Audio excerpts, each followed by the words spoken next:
Out आ रहा था। और बाकी पेंटिंग से जो है, सभी सभी प्रकार के ये से पेंटिंग है, सभी भगवान की ही भक्ति है। लेकिन आप देखोगे कोई पुस्तक भी आप पढ़ोगे, कोई वैष्णवों द्वारा अनुभूति किया हुआ अगर कोई पुस्तक है या कोई ग्रंथ है, जिन वैष्णवों ने उस भक्ति विषय को अनुभव किया है, अपने हृदय में राधा माधव की लीलाओं को स्फूर्ति किया है, वो स्वयं उन लीलाओं को आस्वादन कर रहे हैं, और आस्वादन करके उनके रियलाइजेशन से, उनके अश्रु से जब वो उन ग्रंथों को लिखेंगे, उन ग्रंथों को आप जब पठन करोगे, तो उन रसिक वैष्णवों के हृदय में जो भावना है भगवान कृष्ण के चरणों के प्रति, वो आपके हृदय में भी प्रवेश करेगा। क्योंकि ये भक्ति जो है, ये भी एक अछूत की बीमारी है।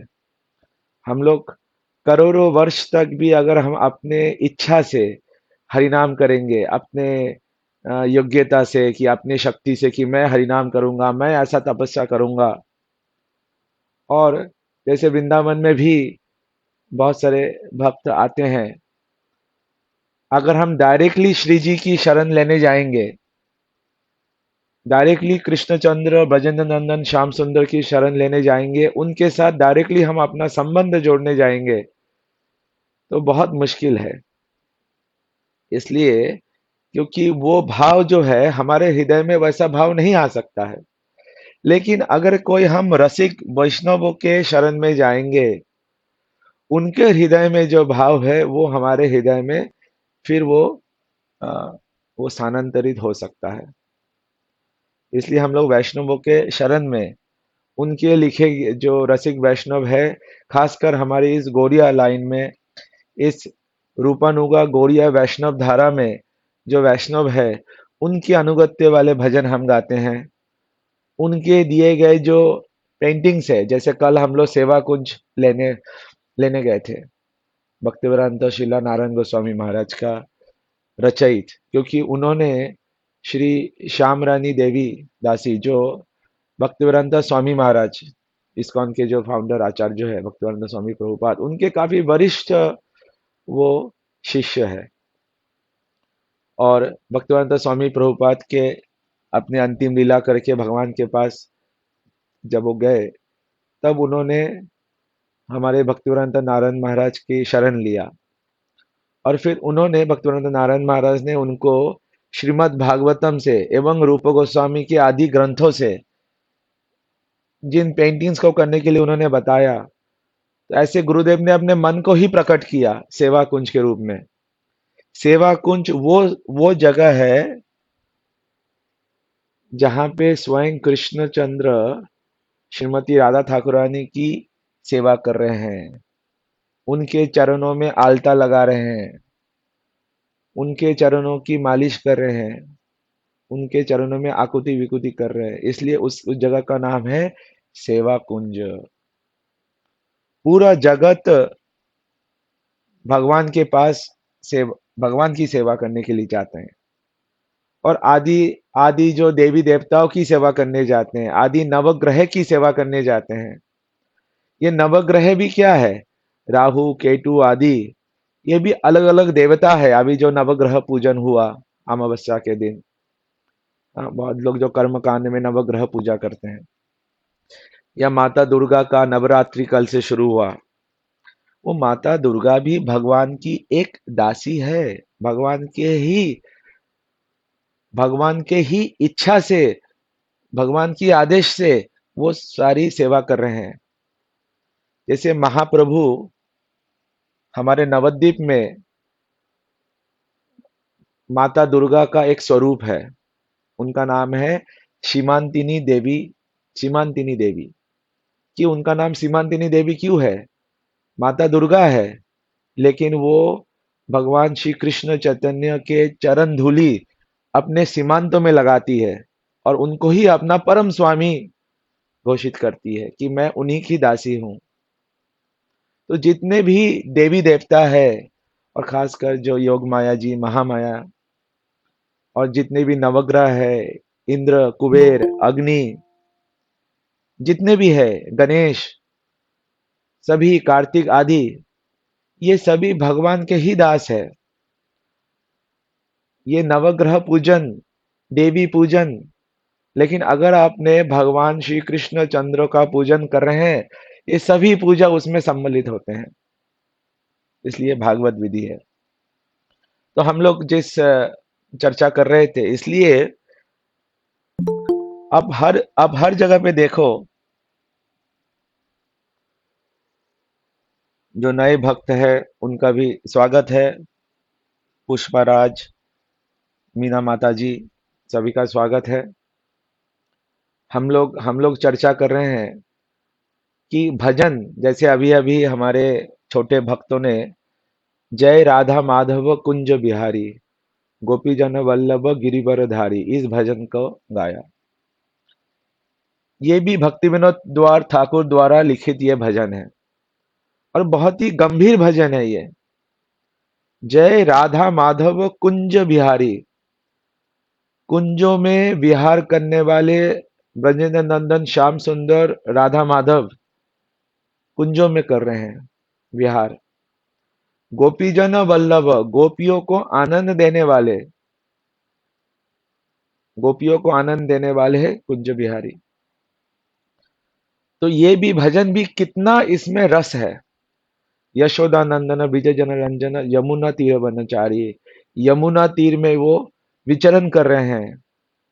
या फिर महारास, रास के बाद वो यमुना में भी, रास का अंतिम चरण भी यमुना में हो रहा है, इसलिए वो यमुना में विचरण कर रहे हैं, गोपियों के साथ लीला कर रहे हैं। बहुत ही सूक्ष्म ये है।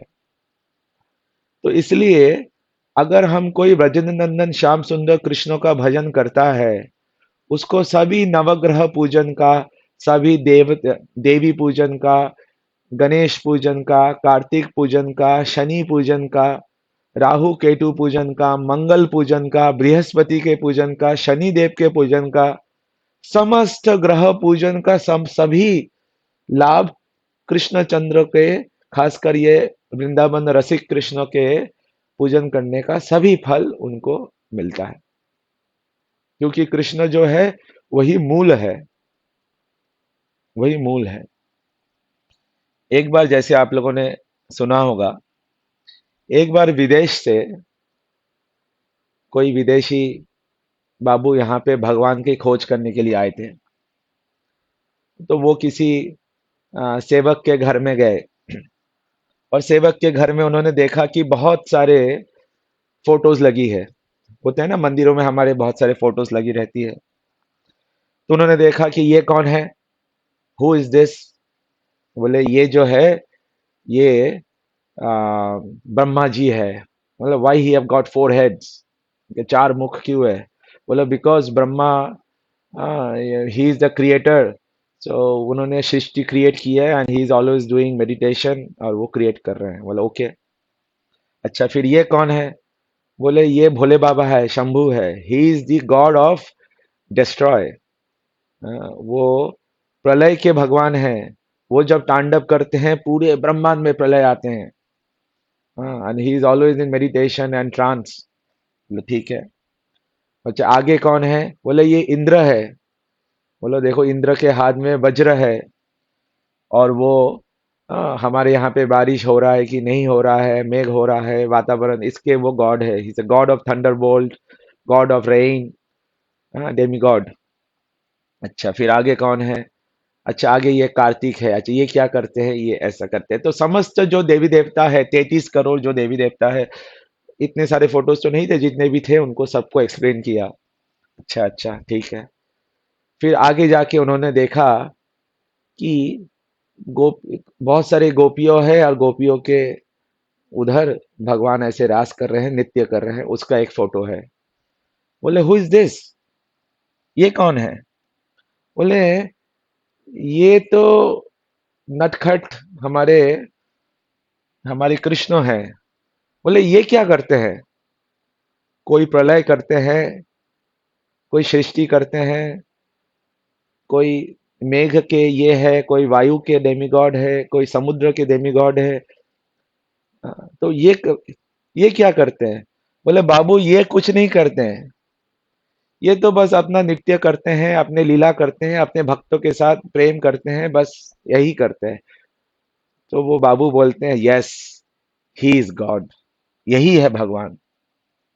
क्योंकि भगवान जो है वो अपने, जैसे हम लोग जानते हैं, ये भगवान में ये जो चार जो गुण है, लीला माधुर्य, प्रेम माधुर्य, और वेणु माधुर्य और रूप माधुरी, भगवान इन अपने इन चार जो श्री कृष्ण चंद्र में जो चार अधिक गुण है, इससे सभी भक्तों का चित्त वो आकर्षण करते हैं।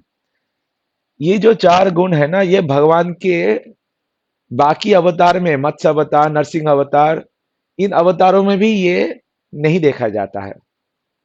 ये एकमात्र तो ये कृष्ण चंद्र जो संपूर्ण कृष्ण जो है, उन्हीं में ये लिखा देखा देखा जाता है। तभी तो आप देखो, श्री लक्ष्मी,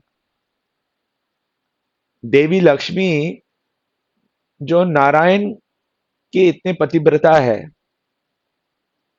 और वो लक्ष्मी जी भी जब भगवान अपने वेणु से, वेणु माधुर्य करके भगवान अपना सुंदर वंशी जब बजाते हैं, तो पूरे ब्रह्मांड भी उससे आकृष्ट हो जाते हैं। सब अपना अपना जो धर्म है उसको छोड़ देते हैं। जैसे जो नदी है, उसका स्वभाव है ऊपर से नीचे बहना, लेकिन वो भी नीचे से ऊपर बहना शुरू हो जाता है। और नदी का काम है एकदम बहते रहना, लेकिन नदी एकदम बहने की जगह पे वो एकदम स्थिर हो जाते हैं। पक्षियों का धर्म है कि वो हमेशा कुछ ना कुछ बोलती रहेगी, चू चू ऐसे को कू, लेकिन पक्षी भी मंत्र मुग्ध होके वो वेणु की आवाज से एकदम मंत्र मुग्ध हो जाते हैं। जैसे कोई स्टैचू है, कोई मौनी है, कोई योगी है। इसी प्रकार सब अपना अपना धर्म छोड़ देते हैं। पत्थर का धर्म है कि वो एकदम से पत्थर है, सख्त है, हार्ड है, सॉलिड है, एकदम कठोर है, सॉफ्ट नहीं है, कठोर होता है पत्थर। लेकिन भगवान की वेणु, जब वेणु वो बजाते हैं, तो पत्थर भी पिघलने लग जाते हैं, पत्थर तरल हो जाता है, और तरल पत्थर हो जाता है। इसी प्रकार से सभी अपने अपने धर्म को छोड़ देते हैं, उल्टा धर्म हो जाते हैं। ये वेणु का ऐसा ही होता है। और लक्ष्मी जी जो है, जो परम पतिव्रता नारायण के ही वक्ष स्थल में उनका स्थान है, लेकिन वो लक्ष्मी जी भी कृष्ण के वेणु से आकर्षण हो जाते हैं। वो लक्ष्मी जी भी बेल वन में आके तपस्या करते हैं, कृष्ण आप भी मुझे अपने शरण में लो, इस महाराज में मुझे भी प्रवेश करो। महादेव जी जो ऐसे साधना कर रहे हैं, समाधि में बैठे हैं, वो महादेव जी भी अपना धर्म छोड़ के यहाँ पे ताता थैया करते हुए गोपेश्वर रूप में वंशी भट्ट के सामने, वहां भी वो ऐसा प्रयास कर रहे हैं कि कब मैं इस रास स्थली में मैं भी प्रवेश प्रवेश करूं। नारद मुनि भी उस इसमें अपने नारदिया गोपी के रूप में यहाँ प्रवेश करना चाहते हैं। उद्धव जी प्रवेश करना चाहते हैं, ब्रह्मा प्रवेश करना चाहते हैं कि मुझे अपना यहाँ पे घास बना दो, जिससे जब ये गोपियां आएंगी, इस घास में मेरा अपने पैरों को धोएंगे, पत्थर बना दो। उद्धव जी जो बृहस्पति है, इतने ज्ञानी है, वो भी वृंदावन में आना करके इस भगवान के इस वेणु माधुर्य, इस लीला माधुर्य, प्रेम माधुर्य में एकदम से आकर्षण हो जाते हैं। जो पंच पांडव है वो भी आकर्षण होके आ जाते हैं, जो हनुमान जी है वो भी आकर्षण होके आ जाते हैं। भगवान की अलग अलग लीलाओं में, जो भगवान के श्री रामचंद्र के लीला में जितने 60,000 ऋषिया जो है, वो भी आकर्षण होके यहाँ पे ऋषि चूरी, मुनि चूरी, गोपियां बन के भगवान की लीलाओं में सम्मिलित हो रहे हैं, अलग अलग लीलाओं से। तो ये जो भगवान जो है, लीला माधुर्य, प्रेम माधुर्य, वेणु माधुर्य और रूप माधुर्य, ये बाकी लीलाओं में भी, बाकी अवतारों में भी ये नहीं देखा जाता, क्योंकि ये संपूर्ण कृष्ण चंद्र है। और इस अपने इस प्रेम माधुर्य से, अपने लीला माधुर्य से सुंदर सुंदर वो लीला करेंगे। अब उस टॉपिक्स में जाएंगे तो अनेक समय हो जाएगा। लेकिन इस जीव को भी, हम जैसे जीव भी इसी भगवान के इस चार जो माधुर्य है, इसमें हम जीव भी आकर्षण होके इस भगवान के लीला में सम्मिलित होते हैं। अभी अभी कोई ये कहेगा, नहीं ऐसी बात तो नहीं है। हम देखते हैं कितने सारे जीव है, बॉम्बे में, दिल्ली में, पंजाब में, लंदन, इस्तांबुल, हाँ, अलग अलग, रोमेनिया, वार्सो, पेरिस, अलग अलग जगह में बहुत सारे जीव है जो इस भगवान की ऐसे आकर्षण नहीं हो रहे हैं। लेकिन जैसे हम लोग अगर देखेंगे, ये जीव क्यों नहीं आकर्षण हो रहा है? और क्योंकि ये जो जीव है ना, हर जीव के, हम लोग जानते हैं कि 5 ज्ञान इंद्रिय है और 5 कर्म इंद्रिय है। जैसे 5 कर्म इंद्रिया जो है, जैसे वाक, बोलने का, हाथ, पैर आदि, उपस्थ आदि, और जो ये ज्ञान इंद्रिय है, जिससे हम इस संसार के जो सांसारिक सुख, जो मधु नहीं है, उसको लेने का प्रयास प्रयास करते हैं। जैसे अम, जो ज्ञान इंद्रिया है, जैसे हमारी नासिका, जो हम सूंघते हैं, अपने जीभ से जो स्वाद लेते हैं, अपने चक्षु से जो देखते हैं, अपने त्वचा से कुछ छूते हैं, और अपने इस कर्ण से हम लोग कुछ सुनते हैं, इस सांसारिक वस्तुओं को। और पता नहीं कितना कितना हम लोग इन सारे विषयों के बारे में सुनते हैं। अब कोई भी इंद्रिय को देख लो, हाँ, नाक से सूंघने के लिए हम लोग क्या क्या सूंघते हैं, और उसके लिए कितना सारा पैसा खर्च करते हैं। हाँ, ये बहुत अच्छा खाना, कोई बड़े बड़े रेस्टोरेंट में जाते हैं अपने इस रस और इस नासिका के इंद्रियों को भोगने के लिए। बड़े बड़े रेस्टोरेंट में हजारों रुपए खर्च करते हैं। हम लोग देखते हैं ना, बॉम्बे में, पंजाब में, लंदन में, अलग अलग जगह में कितने बड़े बड़े रेस्टोरेंट खुलते हैं, और कितने लोग आते हैं, कितने हजारों हजारों लाखों लाखों रुपए उसमें खर्च खर्च करते हैं। क्यों? अपने इस त्वच, अपना जो जीभ का इंद्रिय सुख के लिए। लेकिन क्या हम पूरी तरह इंद्रिय उसको ले पाते हैं? नहीं ले पाते। हमने बहुत सारा भी खाएंगे, फिर जब जब हमारा पेट भर जाएगा, फिर जब वो जो खाना है, वही खाना हमें विष जैसा लगेगा। लगेगा कि और नहीं खाना है। बोले और खा लो, नहीं नहीं खाना है। वही सुगंध हमें और अच्छा नहीं लगेगा।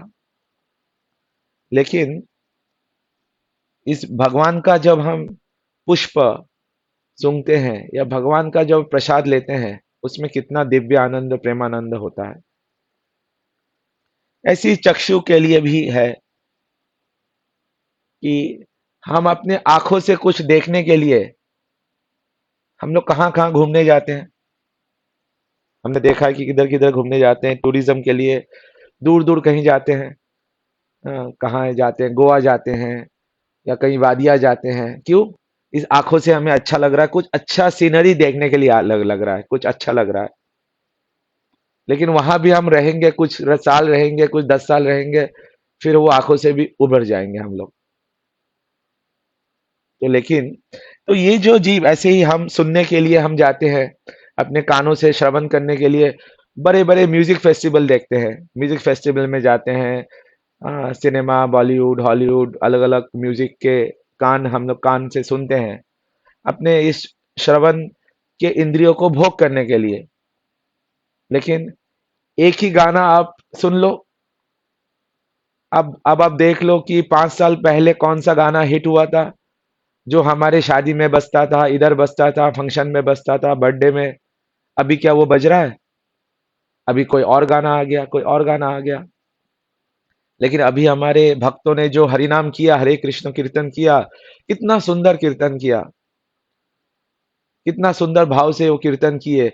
यही कीर्तन आज से 500 साल पहले भी कीर्तन हुआ, लेकिन अभी भी चल रहा, अभी भी वो नंबर वन है। आप प्रभुपाद की हरे कृष्ण धुन आप सुन लो, या कोई वैष्णव आचार्य जो कि हरे कृष्ण सुन लो। हरे कृष्णा, हरे कृष्णा, कृष्णा कृष्णा, हरे हरे, हरे रामो, हरे रामो, रामो रामो, हरे हरे। बहुत सारे मंदिरों में वो धुन सुबह से लेके रात तक बजती है, रात से लेके अगले दिन सुबह, हफ्ता भर, साल भर बजे जा रहा है। फिर भी आपको लग रहा है और सुने और सुने और अधिक सुन ले। ऐसा क्यों? तो यही जो जीव जो है, इन ज्ञान इंद्रियों से तो ले रहा है, लेकिन उस चीज को वो भगवान को जब तक वो नहीं लेगा, वो जीव असंतुष्ट रहेगा। क्योंकि जीव का स्वरूप क्या है? जीव का स्वरूप है नित्य कृष्णदास। और ये जो जीव है ना, प्रेम के लिए हर जीव तीन चीज चाहता है, कि मैं अधिक से अधिक भोग करूं, भोग करूं, इन सारे इंद्रियों से मैं भोग करूं, अपने शब्द स्पर्श त्वचा श्रवण के इन सारे इंद्रियों से, कर्ण से मैं भोग करूं। ये हर जीव चाह रहा है कि मैं कितना ज्यादा भोग करूं। हर जीव चाह रहा है कि प्रेम करना, कि मैं किसी ना किसी को प्रेम करूं और कोई मुझे रेसिप्रोकेशन में प्रेम प्रेम प्रेम करे। ये हर जीव चाहता है, आप कोई भी जीव से देख लो। लेकिन आप कोई भी जीव देख लो, कुत्ता, बिल्ली, गाय और मनुष्य तो अवश्य है ही। हम चाहते हैं कि कोई ना कोई मुझे प्रेम करे और मैं उनको प्रेम करूं। लेकिन ये जो प्रेम जो चीज है, ये इस जगत का नहीं है। इसलिए इस वाले जगत में वो प्रेम मिल ही नहीं सकता। आप भोग वांछा करके भी इन सारे इंद्रियों से वो भोग मिलेगा नहीं। क्योंकि प्रेम की जो वस्तु है, वो एकमात्र ये कृष्णचंद्र है। इसलिए तो कृष्णचंद्र अपने इस लीला से, वो लीला माधुर्य भी है और वो प्रेम माधुर्य भी है।